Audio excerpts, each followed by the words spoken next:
ప్రభువైన యేసుక్రీస్తు నామములో మీకు అందరికీ వందనాలు తెలియజేస్తున్నాను. ఫిలిప్పీయులకు రాసిన పత్రిక 2వ అధ్యాయం 1వ వచనము. ఈ వచనం నుండి మనం కొన్ని పాఠాలు నేర్చుకుందాం. మొదటగా 1వ వచనాన్ని చదువుతాం. కావున క్రీస్తునందు ఏ హెచ్చరిక అయినను, ప్రేమ వలన ఆదరణ అయినను, ఆత్మయందు ఏ సహవాసమైనను, ఏ దయా రసమైనను, వాత్సల్యమైనను ఉన్న ఎడలా. ఈ వచనం నుండి మనము 3 పాఠాలను నేర్చుకున్నాం. మొదటగా క్రీస్తులో ఐక్యత ప్రోత్సాహాన్ని తెస్తుంది.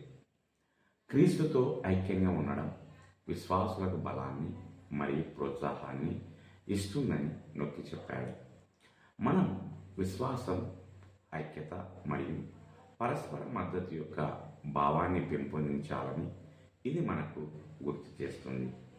రెండవదిగా దేవుని ప్రేమ ఓదార్పునిస్తుంది. క్రీస్తు ప్రేమ విశ్వాసులకు లోతైన ఓదార్పునిస్తుంది. దీని అర్థం మనం ఎలాంటి పరీక్షలు ఎదుర్కొన్నా ఆయన ప్రేమ మనల్ని నిలబెడుతుంది మరియు భరోసా ఇస్తుంది. మూడవదిగా పరిశుద్ధాత్మ సహవాసం మరియు కరుణను సృష్టిస్తుంది. పౌలు సున్నితత్వం మరియు కరుణకు దారితీసే ఆత్మలో భాగస్వామ్యం గురించి మాట్లాడుతున్నాడు. క్రైస్తవ జీవితం కేవలం వ్యక్తిగత విశ్వాసం మాత్రమే కాకుండా ఇతరుల పట్ల శ్రద్ధ వహించడం మరియు ఉద్ధరించడమే అని ఇది మనకు బోధిస్తుంది. దేవుడు ఈ మాటలను దీవించుగాక.